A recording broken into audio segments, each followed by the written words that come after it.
Of course શરૂઆત કરીશું માર્કેટના trend સાથે જ, કારણ કે એ ઘણો બધો મેટર કરે છે અત્યારના. આપણે ઘણા બધા ઉતાર ચઢાવ જોઈ રહ્યા છીએ જો આપણે પાછલા 6 મહિનામાં જોઈએ તો, અને ડિફરન્ટ ફેક્ટર્સ અફેક્ટ કરતા આવ્યા છે માર્કેટને. અત્યારના આપણે મે બી એક કૂલ ડાઉન ઇફેક્ટ જોઈ રહ્યા છે માર્કેટમાં, પણ વોલેટિલિટી હજી પણ છે. અને અત્યારના જે પ્રિવેલન્ટ સર્કમસ્ટન્સીસ છે, ઓફકોર્સ ટેરિફથી એક શાંતિ છે હમણાં ટેમ્પરરી. અને આપણે જેમ સમાચાર જોઈ રહ્યા છે કે બાયલેટરલ ટ્રીટીમાં I think India would be the first જે સાઇન કરશે યુએસ સાથે. બીજી બાજુ ક્રોસ બોર્ડર્સ ટેન્શન્સ જે પ્રિવેલ થઈ રહ્યા છે, અને આગળ જતાં આપણે જોઈશું કે કઈ રીતના અનફોલ્ડ થાય છે. પણ જે રિઝલ્ટ સિઝન છે એ થોડો સપોર્ટ આપવાની કોશિશ કરી રહ્યું છે. યર ઓન તમને કેવું લાગે છે કે માર્કેટ ટ્રેન્ડ કઈ રીતના પકડી શકે છે? કયા સર્કમસ્ટન્સીસ વધારે માર્કેટને પોઝિટિવલી કે નેગેટિવલી ઇફેક્ટ કરી શકે છે? સૌથી પહેલા તમારો આભાર ને તમારો દર્શકનો પણ બી આભાર મારી તરફથી. જે તમે મુદ્દો રેઝ કર્યો કે આપણે લગભગ 6 મહિનાથી માર્કેટમાં વોલેટિલિટી જોઈ રહ્યા છે. એના ઘણા બધા રીઝન્સ છે કે એફઆઈઆઈ પહેલા નીકળતા હતા, અમે અમુક એક દિવસથી પૈસા નાખે છે, અર્નિંગ્સમાં સ્લોડાઉન છે, પહેલા લિક્વિડિટી ઓછી હતી સિસ્ટમમાં, હવે લિક્વિડિટી સુધરે છે. તો એના ઘણા બધા રીઝન છે ને એના પછી વચ્ચે આપણે ટેરિફના ડિસ્કશન્સ બી જોયા છે. હજી નથિંગ કોન્ક્રીટ. યસ, જે આપણે યુએસ રિલેટેડ ટેરિફ છે 25%, દેટ સ્ટેઝ ઓન ઇન્ડિયા આજની તારીખમાં બી. ક્યારે આપણે કઈ ડીલ સાઇન કરશું, કારણ કે આપણે જે સ્ટેટમેન્ટ સાંભળ્યા છે આ ડીલ ફાઇનલાઇઝેશનમાં લગભગ 5 થી 6 મહિના લાગી શકે છે. આ બધા મુદ્દાઓ સાઈડમાં ધ્યાનમાં રાખીને જે આપણે મેઇન મુદ્દાની વાત કરવાની છે, સિસ્ટમમાં બજાર કયા 3 કે 4 મુદ્દાઓને જોવે છે. તો એનામાં સૌથી મોટો મુદ્દો છે અર્નિંગ્સ. જે બીજો મોટો મુદ્દો છે સિસ્ટમની લિક્વિડિટી કેવી રીતે આજની તારીખમાં સિસ્ટમમાં છે, ને વેલ્યુએશન્સ ક્યાં છે. આ 3 બહુ મોટા મુદ્દા છે બજારની માટે.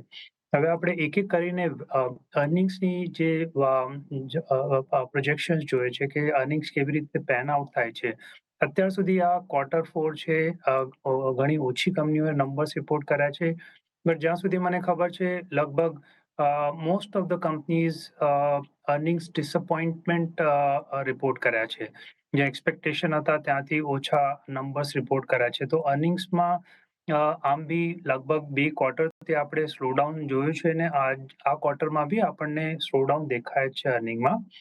જે બીજો મુદ્દો છે વેલ્યુએશનનો, ઓફકોર્સ વેલ્યુએશન્સ કરેક્ટ થયા છે.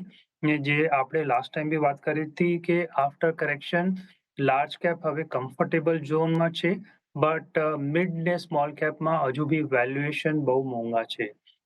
જે ત્રીજો મુદ્દો છે ત્યાં આપણને એક પોઝિટિવ ન્યૂઝ છે આપણી માટે એઝ એન ઇન્વેસ્ટર, કે જ્યાં આપણે સિસ્ટમમાં નેગેટિવ લિક્વિડિટી રન કરતા હતા, એ નેગેટિવથી બીકોઝ ઓફ રેગ્યુલેટરી ઇન્ટરવેન્શન આજની તારીખમાં આપણે પોઝિટિવ લિક્વિડિટી રન કર્યા છે. એનાથી ઘણા બધા બીજા બેનિફિટ સિસ્ટમમાં થાય છે. તો જે 3 ફેક્ટર જોયા, 3માંથી 2 ફેક્ટર આજની તારીખમાં બી માર્કેટના સપોર્ટમાં નથી, ને લિક્વિડિટી ગ્રેજ્યુઅલી સિસ્ટમને સપોર્ટ કરશે. તો મને લાગે છે કે માર્કેટ ઉતાર ચઢાવના ઝોનમાં રહેશે. જે તમે કીધું કે એક્સટર્નલ ફેક્ટર બી આજની તારીખમાં સપોર્ટમાં નથી, કારણ કે ટેરિફ હજુ બી મોસ્ટ ઓફ ધ કન્ટ્રીઝ ઉપર આજની તારીખમાં બી tariff stays on most of the countries. Gradually જેમ ગવર્મેન્ટો એને રિઝોલ્વ કરશે, જેને મને લાગે છે 5 થી 6 મહિના રહેશે, ત્યાં સુધી માર્કેટ એક વોલેટાઇલ ઝોનમાં રહેશે. તમે કહ્યું કે liquidity will drive the markets, right? અને અત્યારે આપણે જોઈએ તો BFSI સેગમેન્ટ અને જે રીતના RBIનો એક મેસિવ OMO પ્લાન રહ્યો છે પાછલા દિવસોમાં પણ, અને હવે આગળ જતાં પણ આપણે જે જોઈશું, અને is making all the efforts કે લિક્વિડિટી ક્રંચ ન આવે. કઈ રીતના તમે જોઈ રહ્યા છો? અને BFSI segment as a whole પણ આપણે જોઈએ તો મોસ્ટ પ્રિફર્ડ સેગમેન્ટ થઈ ગયું છે, the way we have seen the clean-up over the years, અને અત્યારના એના ફ્રૂટ્સ મળી રહ્યા છે. ને પ્લસ અત્યારના RBIનું સતત અહીંયા એક ફંડ ફ્લો આપતો આપણે જોઈ રહ્યા છીએ. આ સેગમેન્ટમાં તમને કયા વર્ટિકલ્સ ગમશે? બિકોઝ હવે BFSI segment is become vast, right? અને અહીંયા આપણને એમ્પલ ઓફ ચોઇસ મળી રહ્યું છે. ક્યાં તમે નિવેશ કરશો? સો આજની તારીખમાં ઓફકોર્સ જેમ લિક્વિડિટી ઇઝ થતી જાય સિસ્ટમમાં, સ્ટ્રેટ અવે એનું બેનિફિટ જે બેંક્સ હોય બેંક્સના લાયબિલિટી સાઈડને મળે, કારણ કે ટાઈટ સિચ્યુએશનમાં એ લોકોને મોંઘામાં ડિપોઝિટ રેઝ કરવા પડે. એન્ડ એનો બેનિફિટ એનું નુકસાન નેટ બેંકને થાય છે. અને ટાઈટ લિક્વિડિટીમાં તમે આ કસ્ટમરને પાસ ઓન કરો, જેમ જેમ ઇન્ટરેસ્ટ રેટ વધતો જાય કસ્ટમર્સના કદાચ એક ડિફોલ્ટ બી, કારણ કે ટાઈટ સિચ્યુએશનમાં ક્યાંય ક્યાં આપણને ક્રેડિટ કોસ્ટ કે આપણે જે એનપીએના સ્ટ્રેસ દેખાય છે. બટ હવે આ આપણે રિવર્સ થતા જોઈએ છે ને આપણે જે જોવામાં આવે છે કે લિક્વિડિટી સરપ્લસમાં છે. એનો સ્ટ્રેટ ફર્સ્ટ બેનિફિટ જે આપણે વાત કરી, મને લાગે છે કે એનબીએફસી, કારણ કે એનબીએફસીમાં ઘણી બધી જે લોકોની લાયબિલિટી બુક હોય, જે બોરોઈંગ કરતા હોય, તે ઇન્ટરેસ્ટ રેટથી લિંક હોય. જેમ જેમ ઇન્ટરેસ્ટ રેટ નીચે જાય એ લોકોના બેનિફિટ થાય. તો મને લાગે છે કે પ્રાઇવેટ સેક્ટર એનબીએફસીસમાં લોકો પોઝિટિવ ઇવેલ્યુએશન કરી શકે છે. પ્રાઇવેટ સેક્ટર બેંકમાં બી મને લાગે છે ત્યાં બેનિફિટ મળશે, કારણ કે ઘણી બધી લાર્જ પ્રાઇવેટ સેક્ટર બેંક્સ, તમને ખ્યાલ બી હશે, ઘણા બધા હાઈ એલડી રેશિયો ઉપર ચાલતા હતા. તો ત્યાં આપણને ધીરે ધીરે જોવાશે કે ત્યાં એ રેશિયોઝ ઇઝ આઉટ થાય છે ને આપણને સ્ટ્રેટ એનું બેનિફિટ બેંકની પ્રોફિટેબિલિટીમાં દેખાશે. Not so much on public sector bank, but more on private sector bank. And where will you place the of course એનબીએફસીઝને તમે કહ્યું કે એક ફાયદો થશે, પણ જે થોડું એક્સટેન્ડમાં આપણે કરીએ તો ઇન્સ્યોરન્સ કંપનીઝ છે, જ્યાં સૌથી મેક્સિમમ એફડીઆઈ આવી રહ્યું છે, પછી કેપિટલ માર્કેટ્સ કાઉન્ટર્સ છે, કારણ કે માર્કેટ જો ગ્રો કરશે તો અહીંયા આપણે એક અપમૂવ જ જોઈશું, અને સ્મોલ ફાઇનાન્સ બેંક્સ છે, એએમસીઝ છે. કેટલું વેટેજ તમે આ બધા એરિયાઝને આપશો? જ્યારે હું આ લેન્ડિંગ ઇઝ આઉટની વાત કરું, તો આ સ્ટેટ હવે જે લેન્ડર્સ હોય, જે કે વ્હીકલ ફાઇનાન્સર્સ હોય કે જે બીજા હોય કે ક્રેડિટ કાર્ડની કંપનીઝ હોય, ત્યાં આ લોકોને, કારણ કે એ લોકોની જે લેન્ડિંગ બુક જે બોરો કરતા હોય, ત્યાં એ લોકોને સ્ટ્રેટ બેનિફિટ મળશે. તો આ ઇઝ આઉટનો બેનિફિટ ત્યાં કંપનીઝને ડાયરેક્ટલી મળશે. તમે રાઇટફુલી કીધું કે ઇન્સ્યોરન્સ કંપનીઝમાં એક જે આપણે જોયું છે કે અમુક એક, આઈ વિલ નોટ સે ઓલ, બટ આપણે લગભગ 2-3 વર્ષમાં ઇન્સ્યોરન્સ કંપનીઝમાં ઘણા બધા રેગ્યુલેટરી અનસર્ટનિટીઝ હતા અને ગ્રેજ્યુઅલી અનસર્ટનિટીઝ ધીરે ધીરે પતે છે. ને ત્યાં આપણે એક સ્ટ્રક્ચરલ ગ્રોથ જોયા છે ઇન્સ્યોરન્સ કંપનીઝમાં, બી ઇટ હેલ્થ ઇન્સ્યોરન્સ કે લાઈફ ઇન્સ્યોરન્સ. તો ને વેલ્યુએશન્સ બી ઘણા બધા રીઝનેબલ ઝોનમાં છે. તો પ્રાઇવેટ સેક્ટર સ્પેસમાં ઇન્સ્યોરન્સ બી સારું લાગે છે અમને. જે પર્ટિક્યુલર ઇન ફંડ ને જે આપણે જે કેપિટલ માર્કેટની તમે જે વાત કરી, ત્યાં આજની તારીખમાં બી ઓફકોર્સ માર્કેટમાં આપણે જે શરૂઆતમાં વાત કરી કે માર્કેટમાં ઉતાર ચઢાવ ચાલુ છે. મને લાગે છે કે આ સ્પેસ એક થોડો વેલ્યુએશન હજુ બી કમ્ફર્ટેબલ નથી. ને equity markets don't like is uncertainty. ને આપણે જ્યારે અનસર્ટનિટીની વાત કરીએ, એક્સપેન્સિવ વેલ્યુએશન, તો આઈ વિલ સે કે આ કેપિટલ માર્કેટના જે પ્લે છે, કે તમે સ્ટોક એક્સચેન્જીસની વાત કરો, કે જે એનાથી ઘણા બધા બ્રોકર્સ છે, ઘણા બધા કલેક્ટેડ જે બીજા સ્પેસ છે, ત્યાં મને લાગે છે વી શુડ રિમેન કોશિયસ.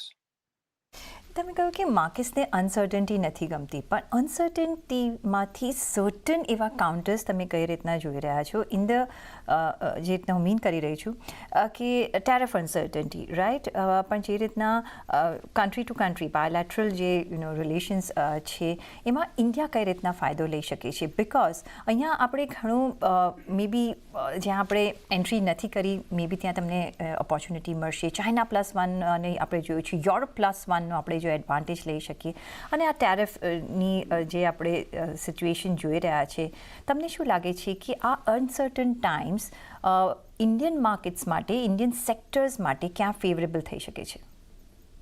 તો જે આપણે ચાઇના +1 કે આપણે કેવી રીતે ટેરિફથી બેનિફિટ થઈ શકે છે, ત્યાં આપણે ધ્યાન રાખવાની જરૂર છે કે we should not build castle in the air, right? જે આપણી પાસે છે, જ્યાં આપણે ઇન્ફ્રાસ્ટ્રક્ચર છે, ત્યાં જ આપણે કંઈ ને કંઈ જઈને કરી શકશું. જેમ કે ઈએમએસ એક સ્પેસ છે, જ્યાં ગવર્મેન્ટ ડોમેસ્ટિક પ્રોડક્શન ઇન્સેન્ટિવાઇઝ કરે છે, અને પ્લસ આપણે આજની તારીખમાં ફોન બી બનાવી રહ્યા છે. જેમ કે એક મોટી કંપની છે, એના ફોન હવે ચાઇના +1થી ઇન્ડિયામાં લગભગ શિફ્ટ થઈ શકે છે.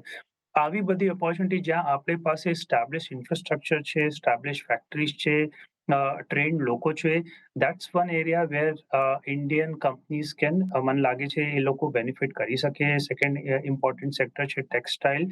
ત્યાં બી મને લાગે છે કે આપણે બેનિફિટ કરી શકીએ છીએ. ને થર્ડ